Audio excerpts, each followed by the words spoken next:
जब भी आप चलते हैं तो भी घर्षण होता है ना? फीमेल की जो थाइज़ होती हैं कभी-कभी किसी की ज़्यादा ही हेवी होती हैं तो भी घर्षण होता है और उस हिस्से पे भी बहुत ज़्यादा घर्षण उनको फ़ील होता है। किसी-किसी का क्या है कि जो इंटरनल जो लिप्स होते हैं वो बड़े होते हैं जिनकी वज़ह से उनको भी बहुत ज़्यादा रब होता है, तो उनको पेन भी होता है, बहुत तकलीफ़ भी होती है, चलने में भी दिक्कत होती है।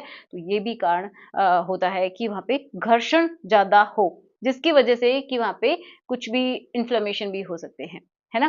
तो वो घर्षण से भी जो हेयर है वो बचाते हैं, आपकी बॉडी के घर्षण से, आपके कपड़ों के घर्षण से और जब आप रिलेशन बनाते हैं, उस समय जब घर्षण होता है, तो उससे भी वो बचाते हैं। जी हाँ, जब आप दोनों रब करते हैं, तो जो हेयर के ऊपर से जब रब होता है, तो उतना ज़्यादा घर्षण नहीं होता है, फ्रिक्शन नहीं होता है।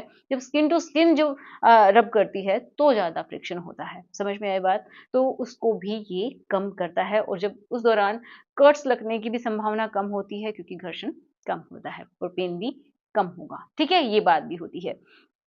अब नेक्स्ट और बहुत बहुत बहुत इम्पोर्टेंट वो क्या है कि ये जो हेयर है ना ये कुछ यहाँ पे एक अलग तरीके का ये समझिए फेरोमोन्स रिलीज होते हैं एक अलग तरीके की गंध ये समझिए रिलीज होती है तो उसको वो ट्रैप करके रखते हैं हेयर अगर वहाँ पे हेयर होंगे ही नहीं बिल्कुल सफा चट रहेगा तो वो फेरोमोन्स भी वहाँ पे नहीं रहेंगे ओके तो ये समझिए कि वो जो फेरोमोन्स है वो जो गंध है एक अलग तरीके की उस हिस्से की उसकी वजह से जो मेल है वो अट्रैक्ट होता है फीमेल की तरफ ये भी है, ठीक है?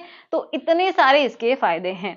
तो जब भी आपका अगर ऐसा लगता है कि नहीं मैं टॉलरेट नहीं कर सकती, तो आप क्या कर सकते हैं उनको ट्रिम कर सकते हैं, ट्रिमर की हेल्प ले सकते हैं या फिर जो सीज़र होती है उससे कट कर सकते हैं लेकिन सावधानी से, है ना? रेज़र बिल्कुल भी इस्तेमाल ना करें और वैक्स भी मैं कहूँगी कि ना ही इस्तेमाल करें तो ज़्यादा अच्छा है क्योंकि बार-बार, बार-बार ऐसे करने से बहुत सारी प्रॉब्लम्स आ सकती हैं, बर्न्स हो सकते हैं, है ना? तो ऐसा आप ना करें। बाकी आपकी चॉइस है, आपको कौन-सा मेथड सबसे अच्छा लगता है, ये भी ज़रूर बताइएगा। लेकिन हाँ, अगर आपके पास हेयर रहते हैं, तो भी वहाँ की हाइजीन बहुत अच्छे से मेंटेन करके रखनी है, उनको अच्छे से क्लीन रखना है, नहीं तो वहाँ पे पूरी डस्ट और कीटाणु ही वहाँ पे इकट्ठा हो जाएँगे। तो इसके लिए भी ज़रूरी है कि पूरा अच्छे से साफ ज़रूर रखें, है ना?